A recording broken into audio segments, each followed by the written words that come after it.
We back with another video. Or if I want to really do it with, alright, we back with another video.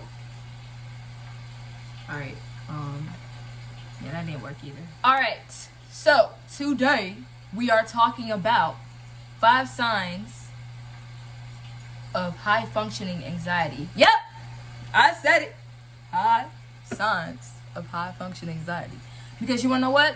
We ain't have no mental health talk in a while, or facts, or what did I used to call it? I don't know, but it's been a minute since I've spoken on these topics, and I feel like I should bring it to a light to what's going on around the world. And I feel like if you feel like you have these symptoms, that you might have it, but I'm not a doctor, okay? If you feel like you have it, you go seek a therapist or something. Not like that, but you know, come on.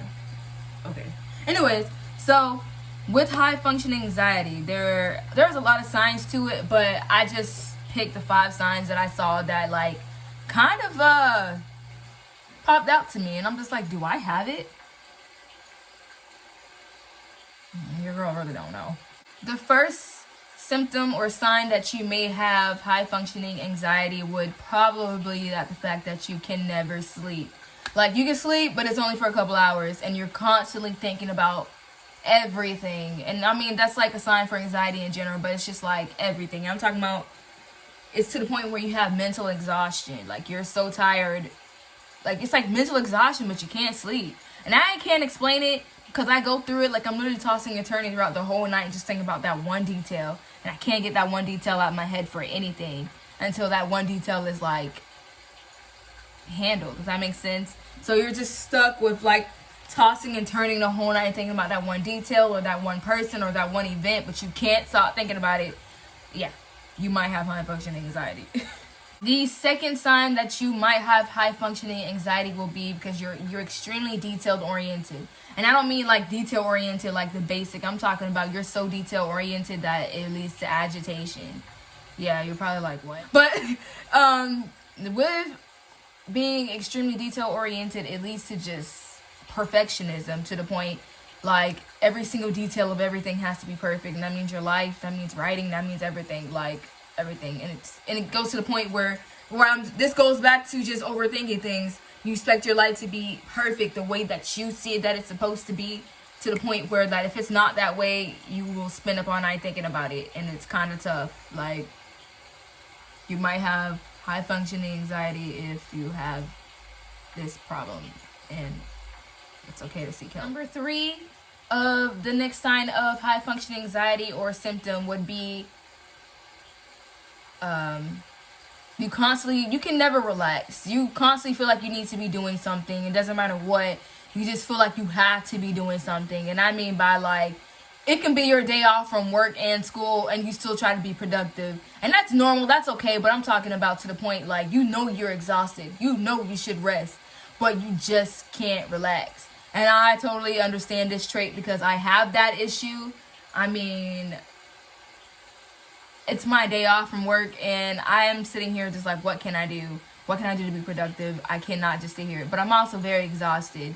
So just putting that out there, if you feel like you constantly have to be doing something like all the time, having to be productive, overbooked schedules, you might have high functioning anxiety. And then the reason why you probably do have really want to be doing something constantly is that you don't want to deal with your mind.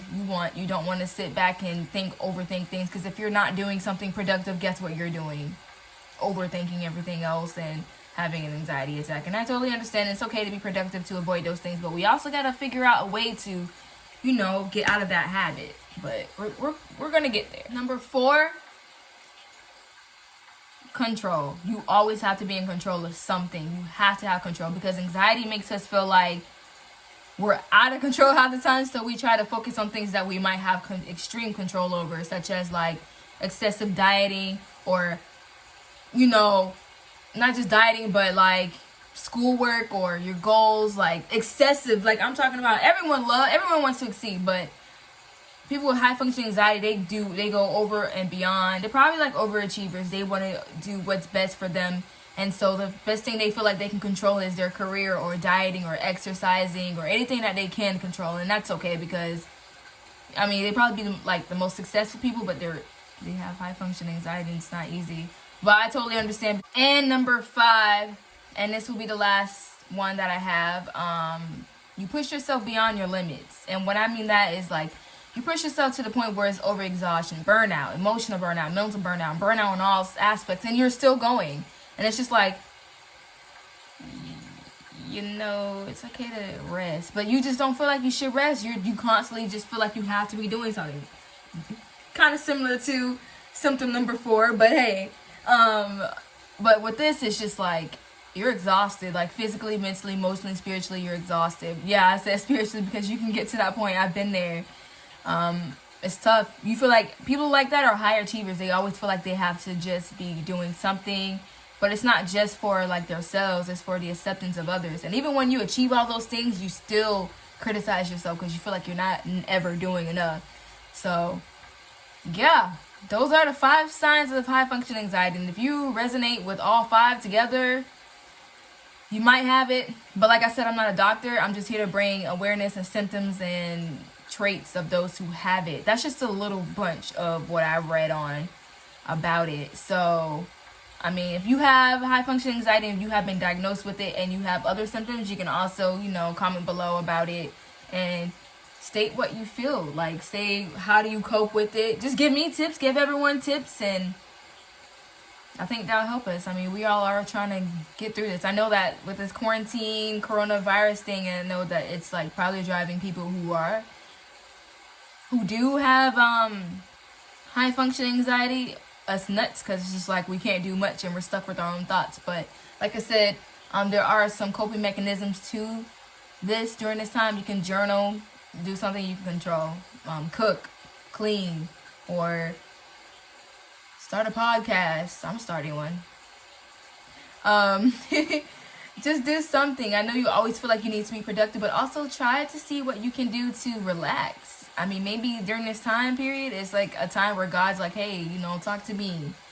Let me handle your struggles, all your burdens, all your worries. Let me handle it from here. And you can just focus on what you can control, and that's your well-being. You know, focus on your well-being during this time if you do find yourself constantly having these traits and constantly feeling that way. You know, maybe it's time for a change to do better for ourselves and take care of ourselves better. That's just how I feel about it, because I'm working on those as well. So if you're watching this and you resonate with everything that I said and you go through this personally, you're not alone. I'm here.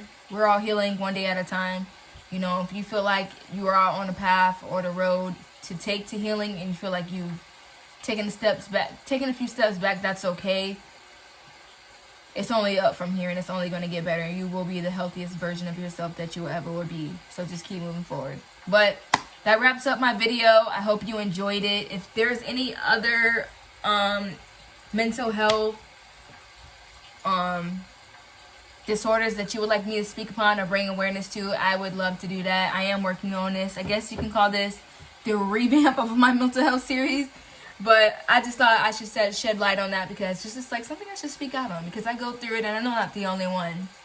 So thank you for watching, and I hope you are happy. Stay happy as woman alive, man alive, whoever you want to be alive. Just be happy. Do what makes you happy, okay? And just be great and continue to move forward. Everything will work out for all of us during this time period. And thank you for watching. Comment, like, subscribe, share. Do what you gotta do. But I'm out here.